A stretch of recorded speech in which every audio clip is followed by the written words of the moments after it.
Hi, I'm Ellie Wallace. And I'm Alyssa Bangart. And we chose to research ENOLASE deficiency for our Metabolic PathoBiochemistry project. Just a brief overview of ENOLASE deficiency. It's a neuromuscular autosomal recessive disease in which glycogen in muscles is not able to be effectively broken down due to the lack of enolase, therefore preventing glycolytic and subsequent pathways to run as they would in a normal, unaffected system. So muscles fatigue due to insufficient ATP production, and the specific step of the glycolytic pathway that is not functioning is the 2-phosphoglycerate interconversion to phosphoenolpyruvate.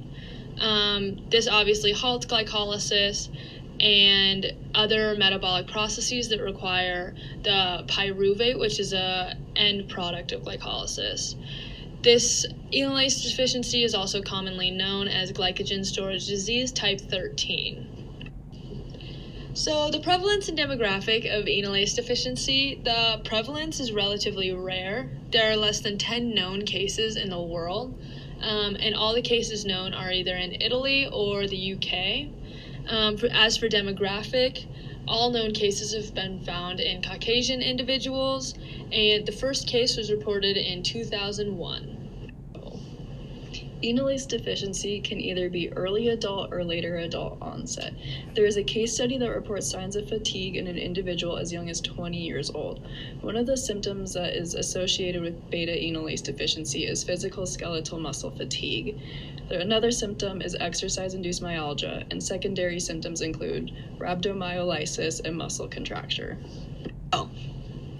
The main metabolic pathway that is affected by enolase deficiency is glycolysis.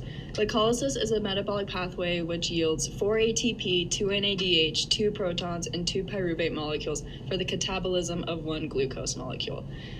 Glycolysis provides energy and metabolites that are required for many other metabolic pathways. The net equation can be seen down below. In this picture, you can see the whole glycolysis process from glucose all the way down to 2 pyruvate molecules. You can see the metabolites required and all of the intermediate species that lead to pyruvate. Here you can see I've highlighted the enolase step of glycolysis, where 2-phosphoglycerate becomes phosphoenolpyruvate. Up until this point, you can see that 2 ATP molecules have been used and 2 ATP molecules have been produced. This is in the distal end of the glycolytic pathway.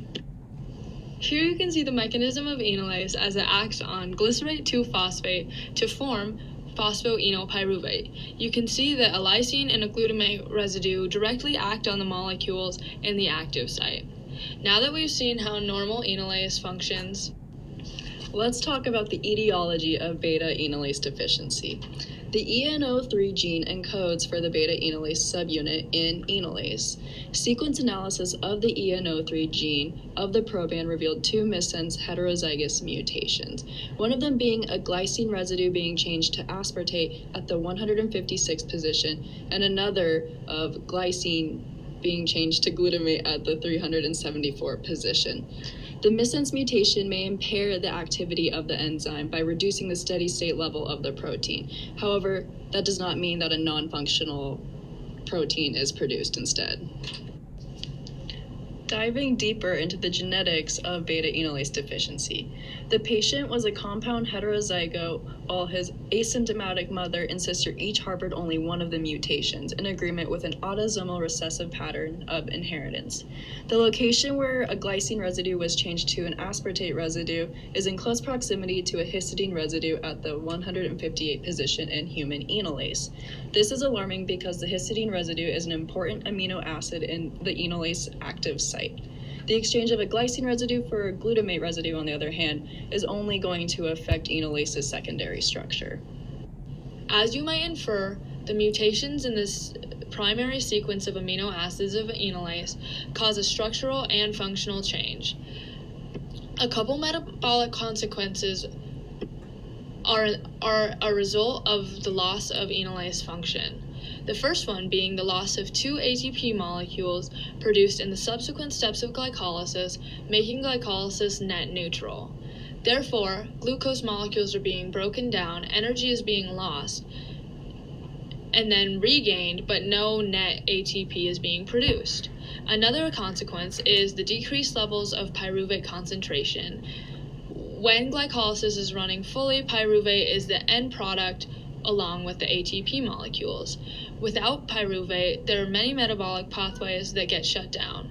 Pyruvate can be transaminated to alanine, formed into oxaloacetate, interconverted to acetyl-CoA by the PDHC, and interconverted to lactate in fermentation. In this diagram, you can see all of the ways in which pyruvate can be converted and sent down different metabolic pathways. Without pyruvate production, none of these can occur.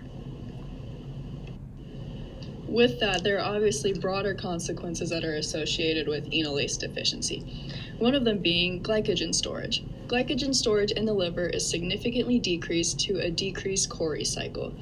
A decrease of the pyruvate concentration in the tissues depresses many metabolic pathways. Aerobic respiration, anaerobic respiration, gluconeogenesis, and amino acid transamination pathways do not function properly or efficiently without the production of pyruvate. Here is a depiction of the Cori cycle. As you can see, in a normal muscle cell, pyruvate is converted to lactic acid, where it is able to travel through the blood to the liver cells. However, with beta enolase deficiency, pyruvate production is slowed down, so lactic acid production is slowed down, therefore slowing down further processes.